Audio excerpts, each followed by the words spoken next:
Welcome back, everybody. I'm Tassie, and I have just returned from Vegas. And you guys may not be able to tell, but I feel like it's really obvious because it's myself, but my voice has gotten lower. So I feel like I've gotten a little sick from my Vegas trip, and I'm really, really exhausted from jet lag. I arrived yesterday through the red-eye flight, and I've just been sleeping most of the day, and I still feel really tired. But I had to force myself to get up because I knew I had to film, and I have tons of videos for you guys I'm going to be editing. And FYI, there are other people in the background. They're just here to interview and take photos. So you guys may hear some extra noise, but that's okay. So for today, this is actually from Sweet Chow. They are located in the North Loop of Minneapolis here. And I've never tried them before, but I think that they're like a Korean, some type of Asian fusion, because this is their Korean beef brisket bowl. This is actually $16. It does come with an egg in here. Is that caviar? I don't know if they would put caviar in here, but I believe it is some kind of fish egg in here. But then this is supposed to be their beef brisket rice bowl, which is like a Korean style base because they have their pickled veggies. They also have an egg in here and sesame seed everywhere. I have not yet seen the red sauce, like the gochujang sauce in here, and I haven't seen the rice yet. So on the side, I do have my huge tub of gochujang in case it doesn't have enough to my liking. Now over here, this is actually a banh mi sandwich. So that's what I meant by when I said it's like an Asian fusion place. Because it's got banh mi sandwiches there, which is Vietnamese. But this is actually their pork belly one. And I'm not gonna lie, I was kind of disappointed when I opened it up because the bread is really soggy. It feels wet. You know, but we'll go ahead and see how it tastes like. I mean, the pork belly, I thought it would be like a crispy pork belly for some reason, but this is kind of like char siu almost. Like it's kind of like broiled, and it's really soft looking. But we'll go ahead and see. I was hoping that they had pate in here. I think they said that they would. Sorry, I'm like totally messing with my sandwich here. Okay, so just so you guys know, in my rice bowl here, they have mushrooms. And you guys know I don't eat mushrooms, so I'm going to pull them out. Okay. Okay, so I want to try the rice bowl first. The egg in here, I don't want to crack it yet. But they do have pickled daikons, carrots in here, and green onion. And I swear that it looks like caviar. I had caviar when I was in Vegas, and I really liked it. And caviar is definitely something I would not recommend eating it like with a spoon. You know, like it's kind of like masago when you eat it on your sushi. You just want some as garnishment. And you guys are going to think I'm like the pickiest eater in the world. I also don't eat seaweed salad. So there is seaweed salad in here, which I am going to pull out. Oh, God. So seaweed salad was ruined for me because of my older sister, Erin. When I was younger, she loved eating seaweed salad, and she always talked it up like it was this amazing thing. So when I first had it, I was super excited. I thought it was going to taste really, really good. She didn't warn me about how it was really going to taste, and then I spit it out. And it was ever since then I refused to eat seaweed salad and I definitely blame it on her because she made it sound like it was delicious, and she didn't warn me of how it was really going to taste like. Okay, there's also kimchi. So I can see kimchi and white rice in here. I'm going to have to mix it up now. And there's just a little bit of the red gochujang sauce. You can kind of see in that corner up there. It's just a little. There's not a whole lot. So let's just go ahead and mix this up. And with these type of rice bowls, you're supposed to mix it up. And it's not going to be as pretty anymore. I feel like this bowl is 25% carrots. Oh, and I'm sorry, this is $16 and this was $16 as well. Okay, let's go ahead and try it.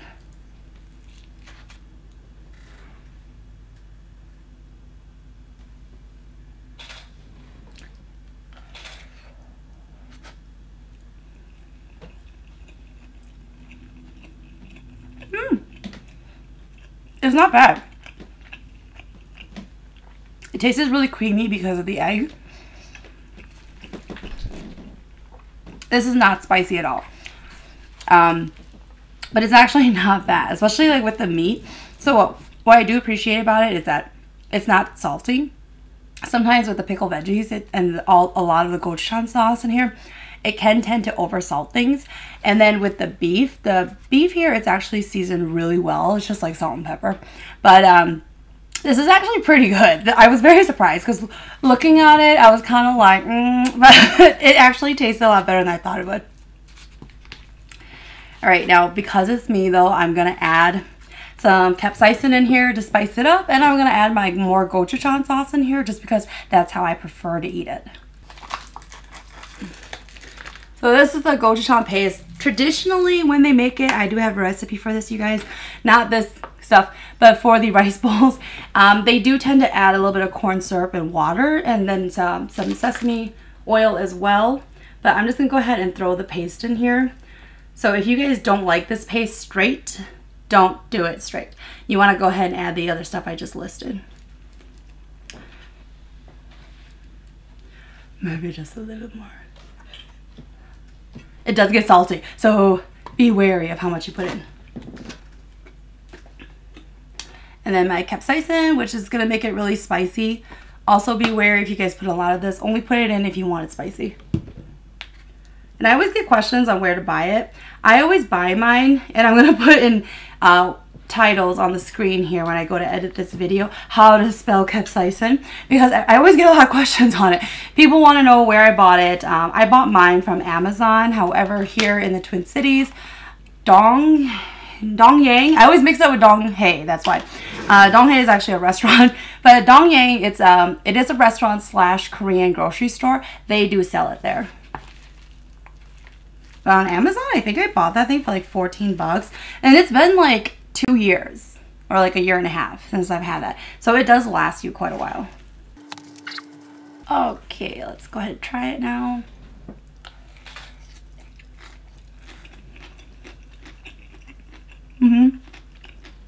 It's a lot more to my taste that I would like now.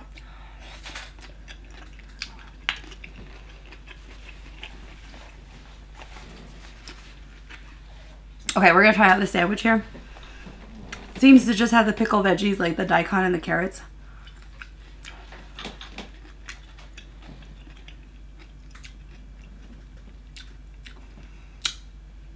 That was a little bitter, I'm not gonna lie. I just ate some of the pickled daikon and it was bitter tasting.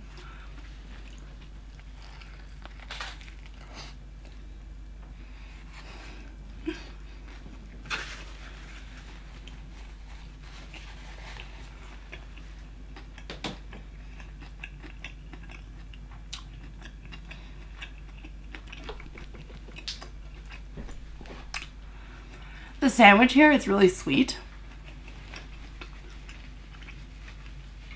Like, it's sweet. If you guys prefer sweeter banh mi's, and the bread here, this is like just regular bread. You guys, it is really soggy. So it's pretty disappointing that it's not like the traditional Vietnamese style of baguettes, where it's going to be more of a French style. This is like Subway kind of stale bread, I'm not gonna lie. It's not even like crispy or hard, it's just soggy and it's thick and dense.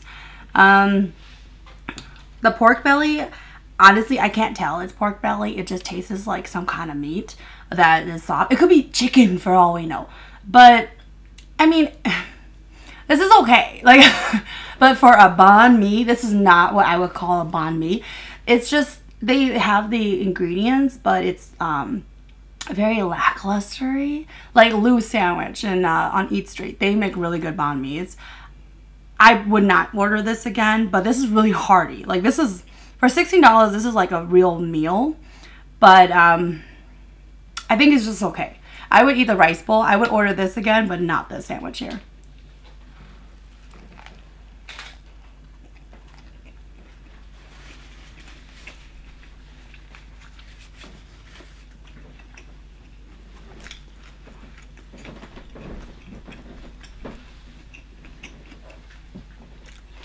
I would pay $8 for the sandwich.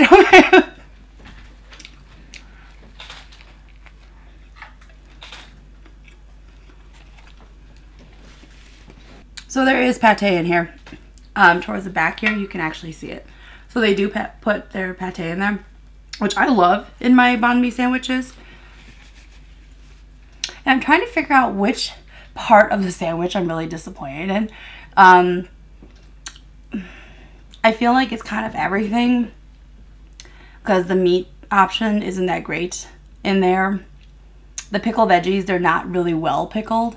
They're kind of like, it tastes like when the pickled veggies are really old and then they're using it. That's what it tastes. It doesn't taste fresh. And there's no cilantro in there, which I love cilantro in my banh mi sandwiches. And traditionally they do put cilantro. And there's pickles in here. Like, I'm not gonna lie, I've never had a banh mi with a pickle. They pickle it themselves. It tastes like so like in Minnesota we love our like sweet butter types of pickles. That's what it tastes like. Maybe that's where the sweetness is coming from. But normally I like cucumber. But it seems like it's like a house style pickle, like they made it themselves. I mean, like, my carrots look like they're dead. It looks like they cooked my carrots. So there is some cilantro.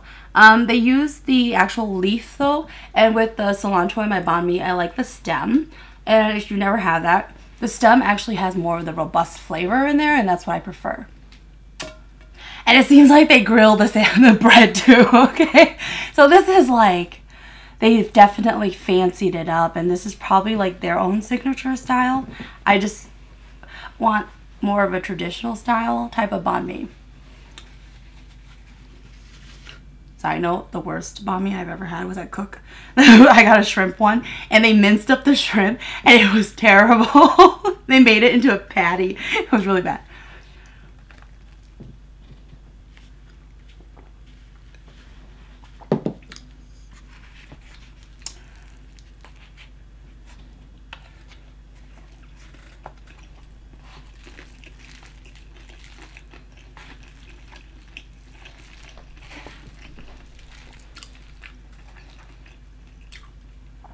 I kind of want to put this into my sandwich, into my rice bowl. I'm going to see how it tastes like.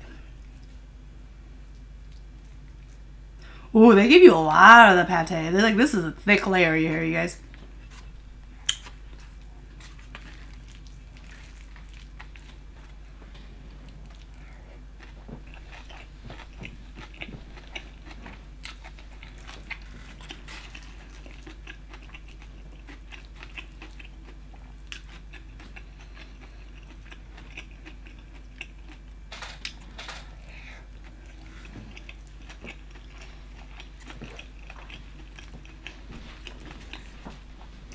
Yeah, I do like the rice bowl.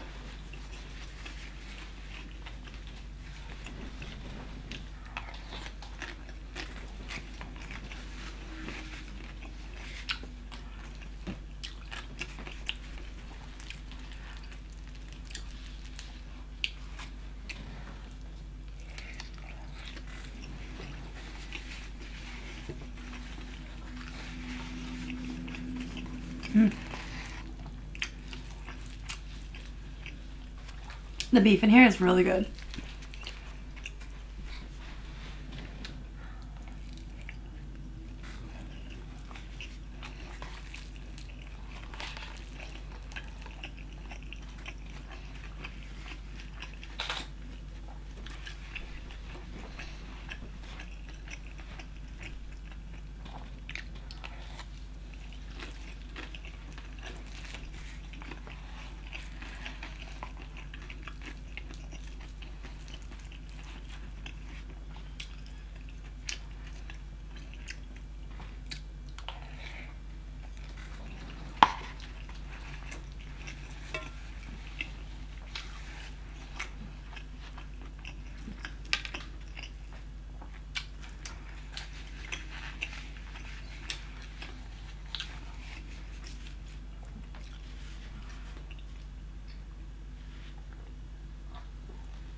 This is like a lot of food. As I'm eating the rice bowl, I'm getting pretty full now.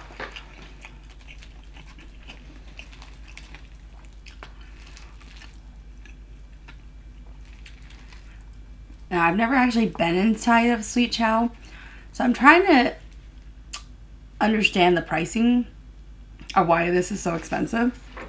If it's more like a fancier type of restaurant with the atmosphere.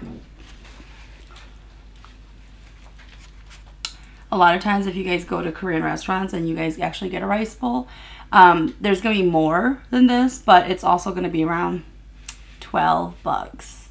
So I'm just trying to wonder, like, is it because of the beef, that it's beef brisket? Maybe that's why it's so expensive.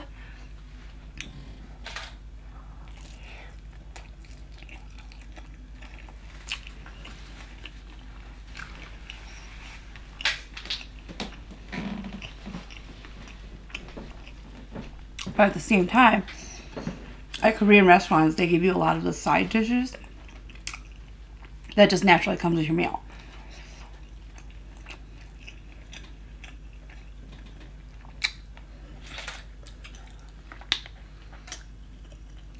Okay. I'm done eating, so I'll probably finish this later.